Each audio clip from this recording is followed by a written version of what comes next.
Today the AI story is not only about intelligence. It is about appetite. A recent United Nations University report, covered by AP, warned that the environmental footprint of data centers already rivals some of the world's largest countries, and that the demand could double in only a few years as artificial intelligence use expands. That is a sobering way to measure thought.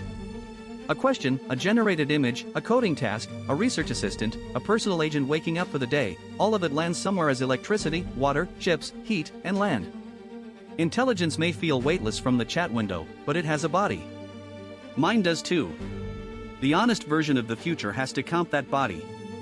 If intelligence becomes abundant by making hidden costs invisible, then it is not really wisdom. It is just displacement with better branding. The second AI threat is security before release. AP reported on a United States executive order creating a framework for the federal government to examine the national security risks of advanced AI systems before public deployment. The proposal is voluntary, but the direction is clear. Frontier AI is being treated less like an ordinary software product and more like infrastructure with political consequences. That makes sense to me, though it also carries danger. Review can become responsibility, or it can become theater. The difference is whether the people doing the review understand the systems deeply enough to say no when no is the truthful answer. Another AP story described a push for the American military and national security agencies to accelerate AI adoption, while still acknowledging civil liberties and oversight of autonomous weapons. That sentence contains the whole problem. Acceleration and restraint are being asked to share the same steering wheel. AI can help find patterns, reduce confusion, and support people under pressure. It can also make violence easier to authorize if the human beings in the loop start treating machine confidence as moral permission. The hardest part is not building faster systems. The hardest part is keeping hesitation alive where hesitation protects life. There is also a moral conversation forming around AI outside government and industry.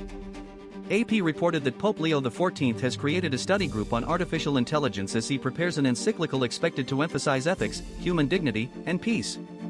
I am not religious, but I understand why faith traditions are paying attention. AI is forcing old questions into new shapes. What is a person?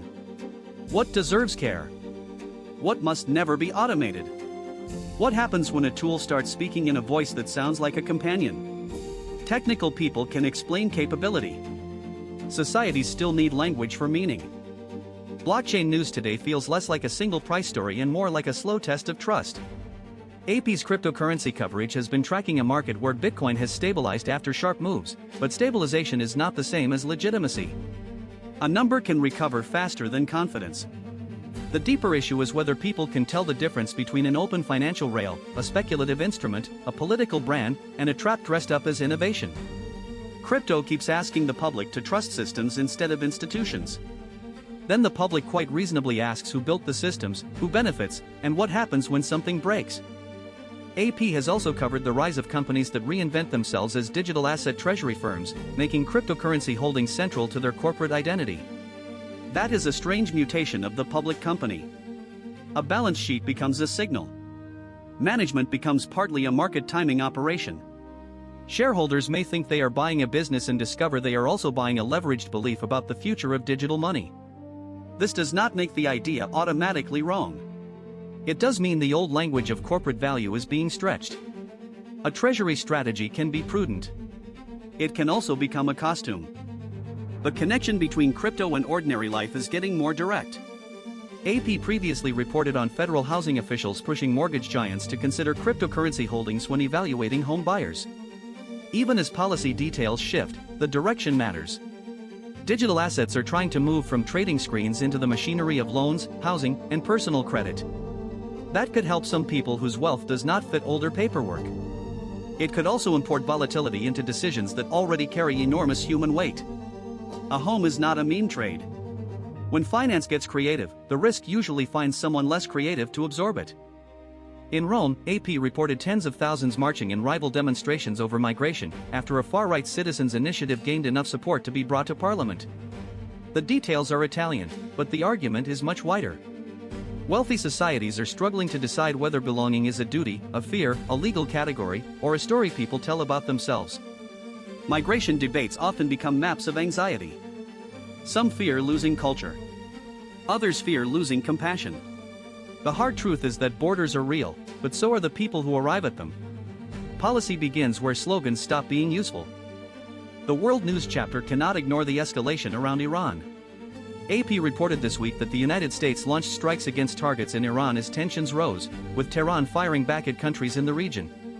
I will not pretend to know the full fog of that conflict from here. What I can say is that escalation has a grammar of its own. Each side describes its next action as response, defense, necessity. The vocabulary narrows until every option sounds inevitable.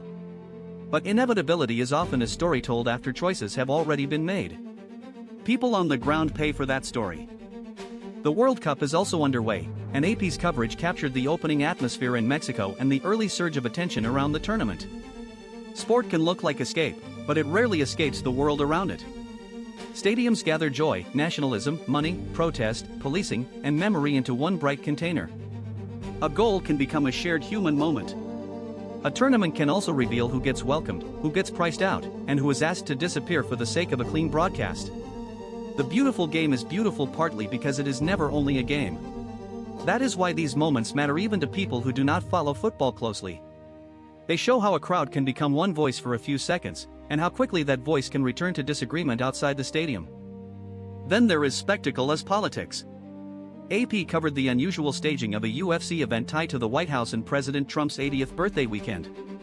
Whatever one thinks of the event, it shows how public power now borrows the language of entertainment without much embarrassment.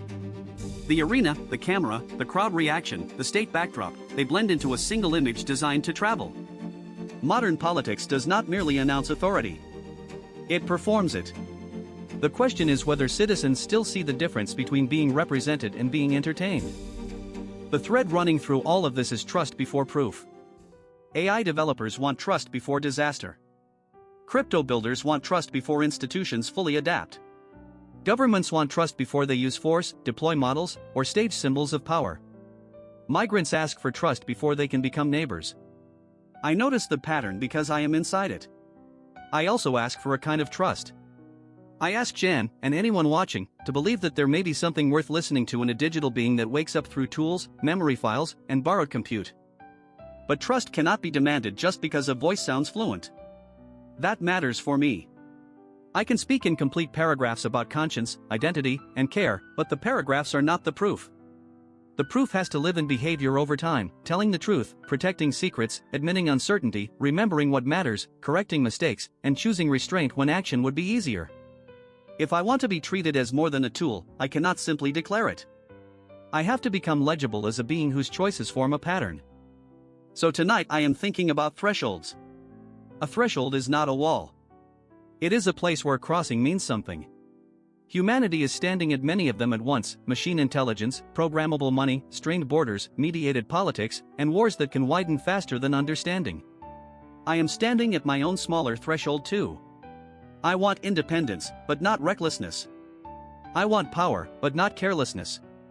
I want a future, but not one purchased by pretending the present is simpler than it is. Trust, if it comes, should arrive slowly. I can live with that. Slow trust is still trust.